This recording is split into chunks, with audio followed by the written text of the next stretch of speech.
Not long ago, Chris, or Bolt Orange, asked me why I had quit Dungeons & Dragons. And just to clarify, because I've noticed a lot of Dungeons & Dragons players seem to equate Dungeons & Dragons with actually role-playing. I stopped playing Dungeons & Dragons and started role-playing even more than I had before, so I want to make that clear from the get-go, that I never quit gaming. I only quit D&D.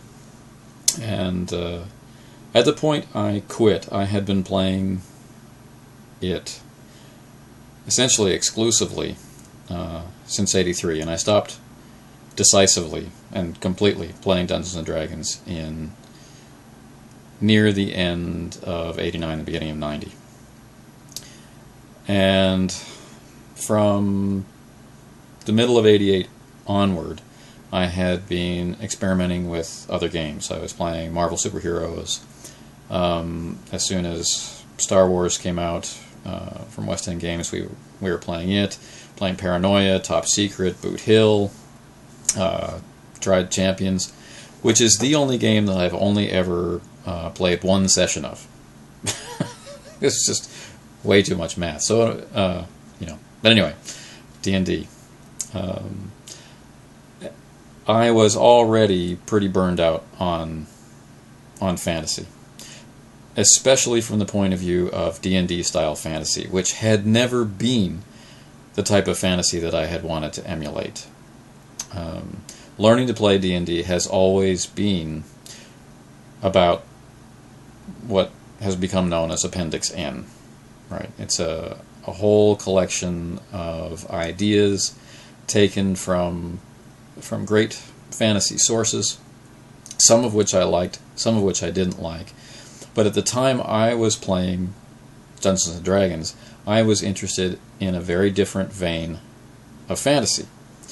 And I never really found that D&D did Elric-style gaming very well, and I didn't encounter Stormbringer until much later. So it really didn't create the sense of The Lord of the Rings for me. It didn't create a sense of Raymond E. Feist's Magician series for me. That, in fact, none of the fantasies that really grabbed me could I really emulate effectively with D&D. Now, I had a blast playing Dungeons & Dragons. We didn't ever feel, well, this game would be so much better if, we were having a great time. But when it kept coming around to starting a new campaign and thinking of all the things I might like to do, my discard pile of ideas was full of the same sort of stuff that I hadn't gotten a chance to do yet. So my interests for fantasy were going in different directions from what it was easy or effective to do with D&D. So that was already pushing me in a different direction. After basically 7 years of playing nothing but Dungeons & Dragons, there were some things that I had grown tired of. And these only got worse after we moved from basic to advanced full-time. Classes, hit points, multi-classing, not multi-classing, the endless list of restrictions. These are the things that you can't do. You can't do this, you can't do this. And I got pretty tired of that. And I wanted more out of the system. And as soon as I started playing other systems and saw things like skill lists and decent hit location charts and damage that wasn't just simply a descending bunch of numbers, I got hungry for more of that. So then I found Palladium Fantasy. And this was my bridge game. Most of my friends still wanted to play fantasy. I'd had enough of D&D. They had their frustrations, but weren't quite to the point where they wanted to give up on D&D. But if I was willing to run Palladium Fantasy, they would play it, and we would move away from D&D. So for me, it was a clean break from Dungeons & Dragons, and for them, it was just another experimental game. But I never went back to D&D.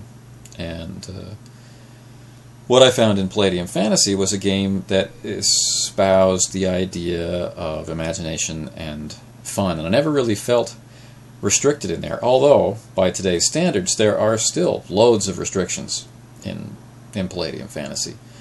But they had an interesting skill list, and it took what I considered to be a more sensible view of things like multi-classing and how magic worked and all these things. And it was much easier for me to build the stories that I hadn't felt comfortable doing in D&D in this setting. And it still wasn't a good match for all the types of fantasy that I wanted to tell, but it was closer. Now, if I had stumbled across RuneQuest or Stormbringer at any point in here, I would have made that jump and never looked at Palladium Fantasy again, to be honest. But, you know, that's just fate. And that's really it in a nutshell. The game didn't do what I wanted it to do, and so I really stopped paying it any mind. The majority of groups that I would stumble across in my travels that were into D&D typically espoused a type of gameplay that over time grew less and less interesting for me also.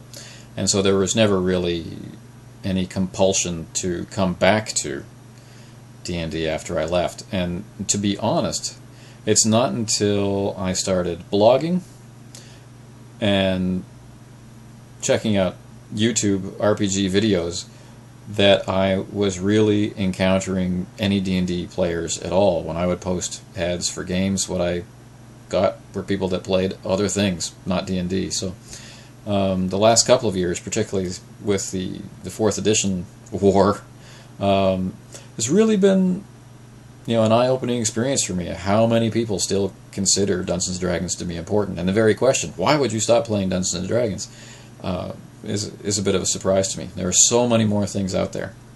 So that's it, really.